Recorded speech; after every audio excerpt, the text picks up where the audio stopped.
Advocate Yasmin, स्वागत है आपके अपने चैनल जुडिशरी नॉलेज पर। तो आज हम जानने वाले हैं तथ्य की भूल क्षम्य है लेकिन विधि की भूल क्षम्य नहीं है।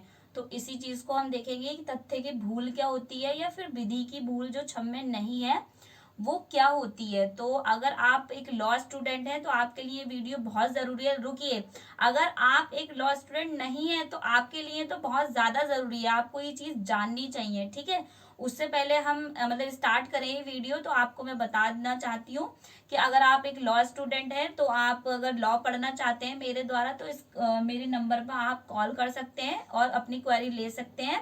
और AIB 20 की तैयारी कर रहे हैं तो उसके लिए भी मेरे द्वारा जो क्लासेस चलाई जा रही है तो आप उसमें क्लास में इनरोल हो सकते हैं। ठीक है, तो आइए हम जानते हैं कि तथ्य की भूल क्या होती है और विधि की भूल क्या होती है, जो हमारे भारतीय दंड संहिता के सेक्शन में भी डिफाइन थी। लेकिन अभी क्या है, हमारा BNS जो भारतीय न्याय संहिता 2023 है उसकी जो सेक्शन है या उसका जो चैप्टर 3 है वो उस चीज से ही डील करता है, या जो उसका सेक्शन 14 है इसी चीज को बताता है कि विधि की भूल जो है क्षम्य नहीं होगी लेकिन तथ्य की भूल जो है क्षम्य हो सकती है। तो तथ्य की भूल को हम समझने के लिए आपको ये बता देना चाहते हैं कि जो तथ्य की भूल होगी वो वास्तविक होनी चाहिए। वास्तविक क्या, अगर जिस चीज से आप रिलेट कर रहे हैं या जिस चीज को आप एक तथ्य मान रहे हैं वो वास्तविक में जो है एग्जिस्ट कर रहा हो। ऐसे नहीं है कि मन माने तरीके से आपने बोल दिया कि ये मेरे को ऐसा लगा था तो मैंने इसलिए ये ऐसा कर दिया। ठीक है, आप हम जो है इसको एग्जाम्पल के रूप से जानेंगे, तो इस वीडियो को लास्ट तक देखिए। ठीक है, तो आइए स्टार्ट करते हैं कि विधि की भूल क्षम्य क्या है। विधि की भूल क्षम्य नहीं है लेकिन तथ्य की भूल क्षम्य है। तो एग्जाम्पल के रूप में हम समझेंगे, जैसे मान लीजिए ए नामक व्यक्ति है लेकिन उसके घर मतलब ए नामक व्यक्ति है लेकिन वो अपने घर पर नहीं रहता है। उसका जो बी नामक व्यक्ति मतलब नौकर है वो उसके घर पर रहता है। ठीक है, बी नामक व्यक्ति जो है उसके घर पर रहता है, उसका एक तरह से हम कहें पूरा घर संभालता है। लेकिन ए नामक जो व्यक्ति है बाहर विदेश में रहता है, विदेश में रहने के दौरान वो अपने घर नहीं रहता है, लेकिन कुछ टाइम बाद वो अपने घर पर लौटता है। घर पर लौटने के बाद क्या है, जो बी नौकर होता है वो अपने फ्रेंड को बुला लेता है, सी नामक, किसे बुला लेता है, बी जो बुला लेता है अपने दोस्त को, सी नामक फ्रेंड को।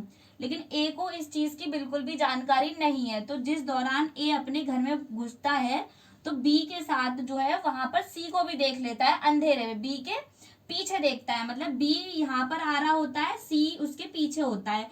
तो ए समझता है कि इसके पीछे जो है चोर है। सी पर्सन मतलब जो ए पर्सन को ये लगता है, जो बी को तो पता ही कि नौकर है, लेकिन सी को क्या समझता है, वो चोर समझता है। चोर समझकर उस पर हमला कर देता है।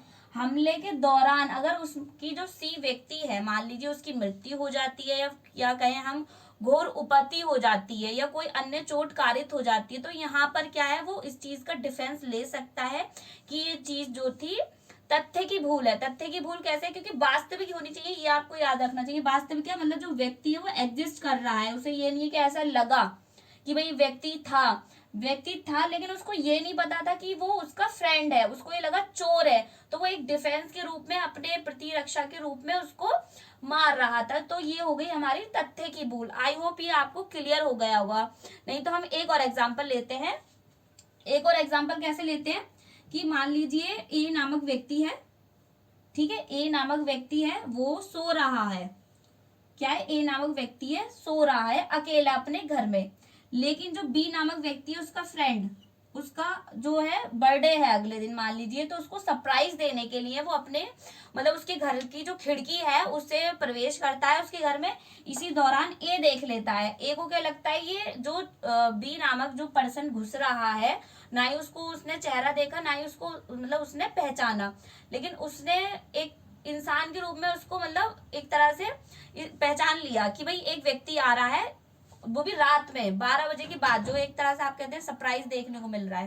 तो 12 बजे के बाद अगर वो आ रहा है तो यहाँ पर ए जो है अपने दोस्त ना समझ के उसको क्या समझता है, चोर, जो कि उसके घर में चोरी करने आ रहा है। तो ए के द्वारा अगर बी पर हमला किया जाता है जिससे घोरोपति या कोई भी अन्य क्षति होती है या फिर मृत्यु भी कारित हो जाती है, तो यहाँ पर उसको इस चीज का डिफेंस मिल जाएगा। ये क्या है, तथ्य की भूल है, तथ्य की भूल है।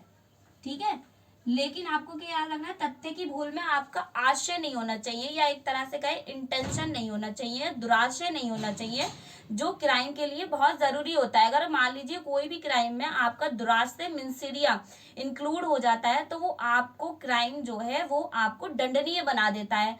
मतलब दुराशय कैसे माने हम, कि भाई हमारा जो इंटेंशन था उसको मारने का नहीं था कि मैं उसको मारूंगा, पर मारा क्यों, क्योंकि उसको ये लगा कि वो चोरी करने आ रहा है। तो इसलिए आप लोग भी अपने दोस्तों को रात के 12 बजे के बाद उसके घर में एंट्री ना लें, जो ऐसा हो कि मान लीजिए बहुत ज्यादा डेंजरस या एक तरह से कहें बहुत ज्यादा अलग प्रवृत्ति का होते हैं ना बहुत से लोग। तो ठीक है, आई होप ये आपको क्लियर होगा कि तथ्य की भूल क्या होती है। ठीक है, नेक्स्ट वीडियो में हम जानेंगे कि जो विधि की भूल क्षम्य नहीं होती है वो क्या होती है, या फिर उसको किस तरह से क्षम्य नहीं बनाया गया है। तो अगर इससे रिलेटेड कोई भी डाउट है तो आप इस वीडियो के कमेंट सेक्शन में पूछ सकते हैं। ठीक है, आज की वीडियो में बस इतना ही। Thank you.